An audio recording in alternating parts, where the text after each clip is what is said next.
what are we doing in the black community? The number one consumer of a Mercedes-Benz is us. Us. The number one consumer of a Gucci and a Louis Vuitton, us. And they don't even advertise. Why is it that in the black community, we are always the number one consumer, but we're not the number one creators? So you just said it, the fact that there's consumers and creators. For so long, we assume success based on consumption.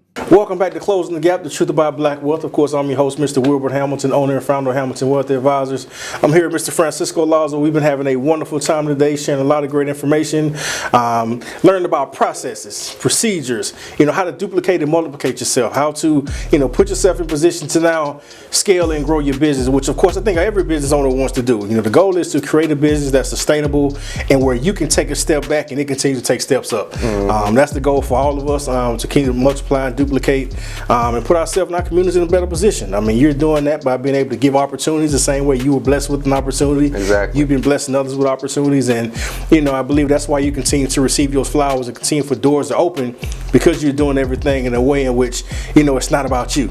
You're trying to provide opportunities, and along the way, you just so happen to be being blessed by being a great person. So I think those things we definitely need to hang on to, and I'm definitely thankful and grateful for you about. But one thing I'm always curious about is, of course, we all go into business and we think about the end and the beginning. We always think about the dream scenario and what we want to turn it into, and those goals and aspirations. And I've learned that some of us get into things not having a clue about what the destination may look like, or even what we want it to be. We kind of fell into it on accident. So, for you at this particular point in time, as you went from, someone who's cutting hair to becoming a professional barber to now a multiple shop owner, what is the dream, goal, and aspiration of where you want to take the business? So I always said, once I started my own shop, I was like, okay, I want to provide opportunity, but I didn't want it to stop there. I definitely said, and this is to everybody that walks through my shop, that I provide an opportunity for. I'm not creating barbers, I'm creating shop owners. I'm creating business mindset people. I need them to understand that. And because it's not about being behind the chair, it's about one day being able to leave that chair. And if I'm able to scale my business by helping you, why would I not do that? I'm taking your opportunity and hopefully helping you grow that to something that you didn't even think you would possibly be able to do. Yeah, you're providing a platform. You provide the opportunity, and now provide a duplicatable process and platform that hopefully they can take hold to and take to the next level. So right. I think that's admirable, and we all have those goals and dreams, and even some things that we kind of fall into along the way, and but along the way, life happens as well. Right. And along the way of having, being a barber, now barbershop owner, family happens too. So I know you're, of course, man of faith we spoke about. Obviously have a lovely wife, kids.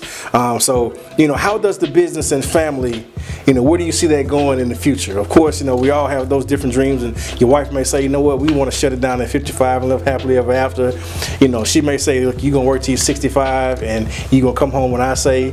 Your kids can alter those plans because they're, obviously different ages, and you want to grow up and see them be successful. So, do you want your son to come into the, family business, so to speak? So, what does that look like for you? Have you thought about kind of that next phase of life?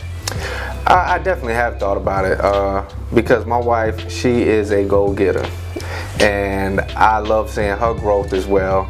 So I definitely sit back and look, because there's opportunities that come her way as well. And I don't ever want to be the reason why she doesn't fulfill her dreams. I'm living my dream right now, and that's the blessing within itself. And I'm providing those opportunities. And now I'm actually have more time to spend with my children. And now I can help my wife and go pick up the kids in the beginning of the week. Where when I had my son, when I was 17 years old, I mean, it was work.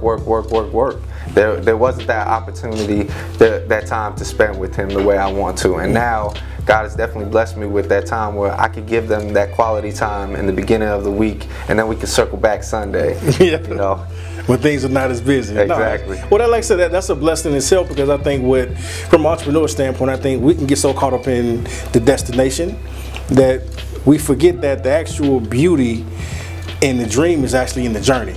what we get along the way, if we're taking information in, if we're helping people along the way. And sometimes I feel like we can kind of miss our own growth because we're so busy and focused on scaling the business, being there for others, creating opportunities for other people, that you don't see the actual progress that you've made individually on going from no shop to one shop to two shops. So a lot of times as a business owner, you don't take time to pat yourself on the back and say, man, you know what, job well done. I mean, definitely. I use this example. It's like if you take this cell phone, and if you're constantly in it like this, and you're trying to read it and look at it, after a while it gets blurry. You can't see. Yeah. So it does take time where you need to step back. Absolutely.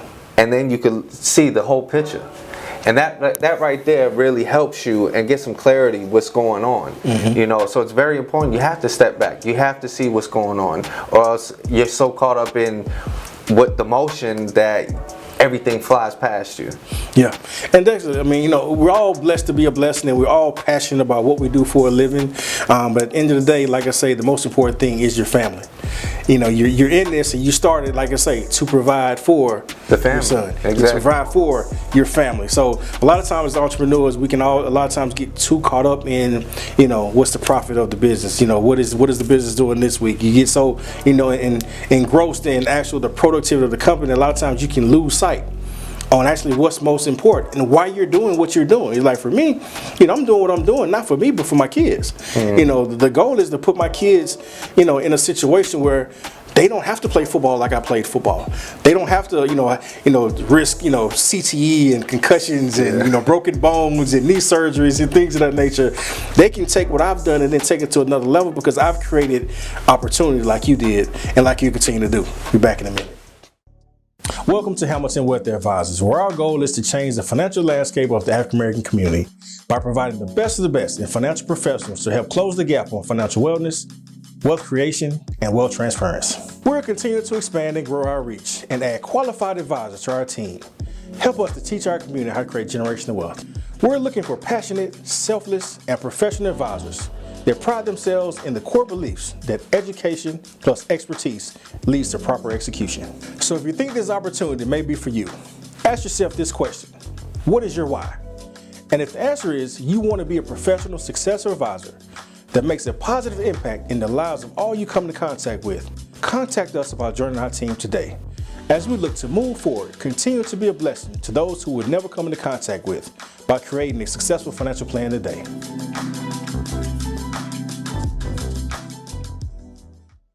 Welcome back to Closing the Gap, the truth about black wealth. Of course, I'm your host, Mr. Wilbert Hamilton, owner and founder of Hamilton Wealth Advisors. Here having a wonderful day with Francisco, barber extraordinaire. He's been kicking a lot of knowledge and kicking a lot of game, and we're definitely just blessed to have him in our presence to be able to share, his wisdom and, insight and experiences that he's, encountered and endured over the course of time, from going to being a barber to a business owner, shop owner to an entrepreneur. With that being said, a lot of us have goals, dreams, and aspirations and things we want to do, not just for ourselves, but, for our family. So, but I'm always curious, as a person who is a big dreamer, I'm always curious as to how do, you define success? Oh, that's a hard question. That is one question that it changes. It changes with growth. So definitely success to me now, making sure I have a solid foundation is one. Making sure that my family is taken care of, well provided, and then making sure that the people around me, I'm helping them become successful. When I add all those things together, that's when I start feeling successful. It's crazy. I've struggled with that, like I said, because it changes, and as you grow from a business and personal standpoint, you start, adding more things in, and sometimes it can become more overwhelming because there's so much that you want to do. Like I'm one of those people, I dream so big, I scare myself. I want to do so much, and it's not just for me. Is I want to be in a position where I can do so much because there's so much I want to do for other people. I truly believe that we're all blessed to be a blessing. And my dream and goal is to be able to be a blessing. But, one thing that I've learned and I've come to for me and how I've kind of come to define success for me is when I have peace of mind. That is something as a business owner, I'm sure you know, we struggle with because we're always chasing, we're always doing, we're always thinking, your mind is always working. You know, a lot of people that have a 9 to 5, they can turn it off. You know, they go to work, you know, they leave from work, they can leave the job at the job. You know, husband and wife, you know, you probably hear the saying all the time, leave work at work. Well, we can't leave work at work. You know, work goes home with us. It's a lifestyle. Because it's a lifestyle, it's a part of us, it's who we are. You know, it's how people identify us. As far as what we do, you're forever going to be a barber. People are always going to, regardless of what else you do, they know your foundation and what you've done is from being a barber to barbershop owner. Wherever success may take you to being owning 100 shops, still they're going to see you as a master barber. So, you know, I think I had to come to the realization that, you know, of trying to define success, because I learned that, you know, if you just try to define it by a number, you're always going to be chasing. You know, because like I said, I'm like the guy off the movie who said, "What's your favorite number?" He said, "More." You know, more is always going to be your favorite, because you can never have, you know, numbers never end. So as long as whatever it is you're chasing, you know, you're always going to be chasing it. So for me, I decided to change what I'm chasing, and now my goal and dream and aspiration is to chase peace. Right. You know, it's peace of mind, it's happiness. So it's chasing those intangible objects such as that versus the tangible objects such as, you know, material possessions and things of that nature. So, you know, I'm always curious when I'm talking to other, you know, ambitious individuals, kind of how they define, you know, success and how they see things. And, you know, for me, you know, I can always look back and see, you know, things I, you know, could have done better or done differently. So, you know, what is something that, you know, if you could see, you know, 24-year-old Francisco, what would you tell him? Don't cut corners. That's the biggest thing I've learned. Stop trying to cut corners. Stop trying to find the easy way out. Stop trying to look for a come up. I say this to my son now is stop looking for a lick and focus on the blessings. Licks come and go. Blessings will continue to manifest on its own. You just have to do right by them. You know, and it's crazy because I tell people that, you know, this is how I identify a blessing. Because I'm a true believer that, you know, God can bless you and the devil can bless you.